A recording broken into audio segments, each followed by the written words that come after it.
I made two separate videos before the election. One of the videos said I was going to vote for Kamala Harris. The other video said I was going to vote for Donald Trump. And I just wanted to see the mixed reactions from people and how people would react, because I do a lot of work from my hometown, do a lot of work from my community. I work with young boys. And I never said who I was voting for. But I made those two videos because I want to show people how they are in reality.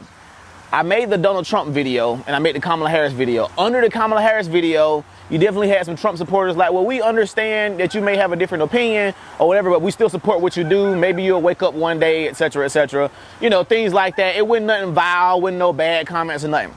I made the Donald Trump video. I got people that unfollowed me. I got people saying they can't support nothing I do no more. I got folk calling me all types of names, etc., etc. But what's crazy is all of the Kamala Harris supporters have become what they accuse Trump supporters of being. When you say you support Donald Trump, y'all be ready to kill him. Y'all ready to burn him at the stake. You calling them all types of names. You unfollowing them. You don't care what they're doing for their community. Nothing. If you support Trump, F you, I hate you so much, etc., etc. But all the people under the post, all the Trump supporters, when I said I was going to vote for Kamala, it was all love anyway. They was like, well, we still support what you're doing. We still going to donate. We still love the work, even though you don't have to support Donald Trump, etc., etc. So I've only received hate from the people that call themselves the tolerant side, the side that's supposed to be about love, the side that's not about hate. But it's crazy because anytime somebody doesn't agree with you, all you spew is hate. All you give is hate. So it's funny how everybody who call themselves Democrats, you have turned into what you accuse the Republicans of being. If that ain't a mic drop. I identify with this because I've seen it. I've seen it for the past 4 years. The most vile, wicked, nasty comments have come from people who say that Trump is evil. What I don't understand is how the same people who could say, oh, black people need to come together. We need to stop being crabs in a barrel. We need to stop being crabs in a bucket. We need to support one another. We need to unify.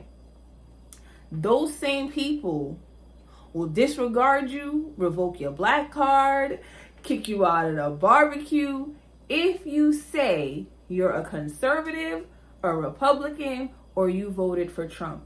Make it make sense. These are some of the same people who will say, my body, my choice. My vote, my choice. You're supposed to vote in accordance to what you value. If that's what you did, cool. You value access to abortion. I don't. You value open borders. I don't. You value symbolism in politics over substance. I don't. That should be respected. I'm going to say this, and I know this is going to be controversial, but I don't believe black unity can be possible without black revival. Without revival, a return to Christ within the black community. Because even within the church, you have black Christians who, yes, they're saying Jesus, but they have put their skin color and their political ideology above the truth of God. So I don't believe black unity is possible. And clearly it's not if you're willing to turn on your blood family. There are people literally turning on their blood family members over a woman who literally said, I ain't about to do nothing just for black people. Over a woman who identified as Indian up until it made sense to identify as black.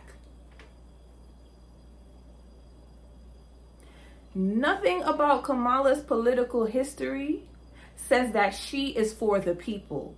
Everything about her political history says that she is for her donors. She is for the industries that back her.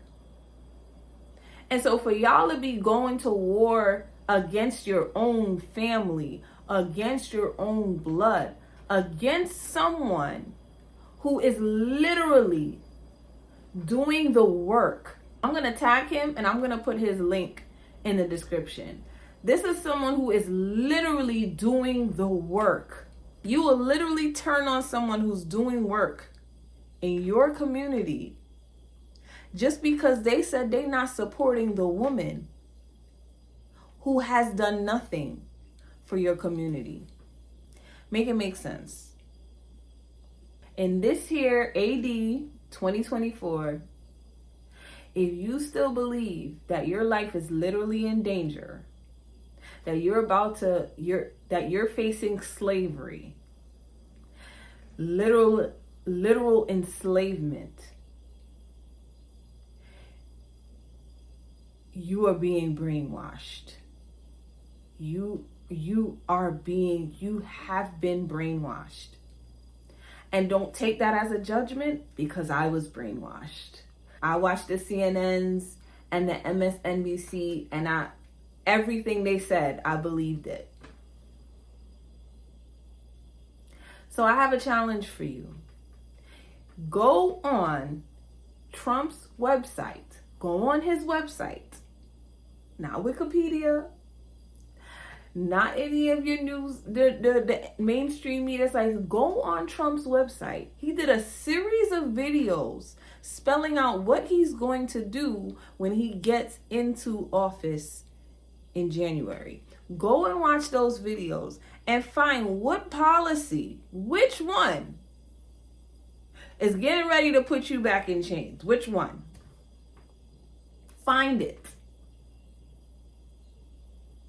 Go listen to the umpteen number of podcasts, not a soundbite from MSNBC, not a soundbite from CNN.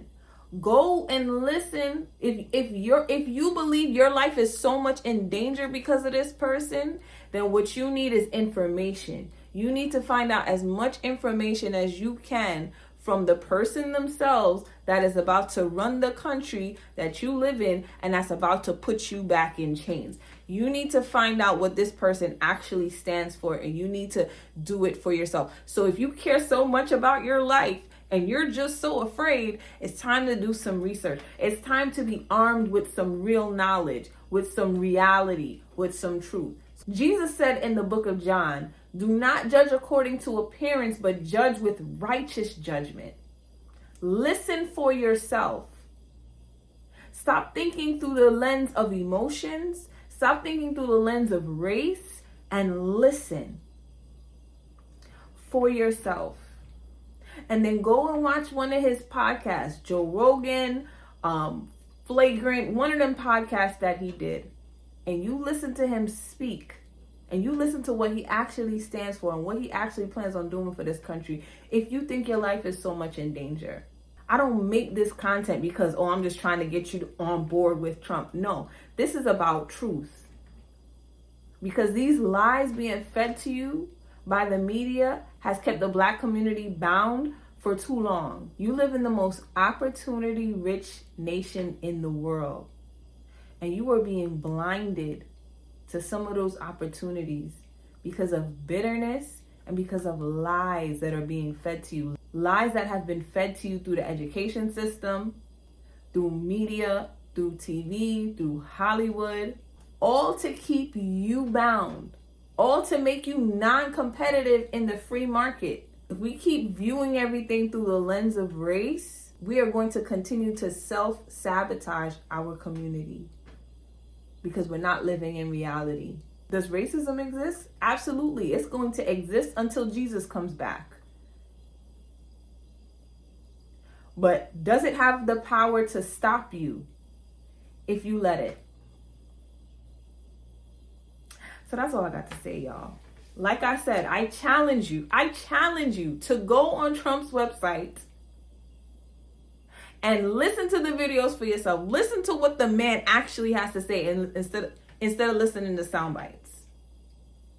Last thing I'm going to say is, if you haven't already purchased a copy of my book, Essays of a Young Melanated Christian Conservative Woman, get your copy today. The link is in the description. Until next time, like, subscribe, share, and yes, get the book.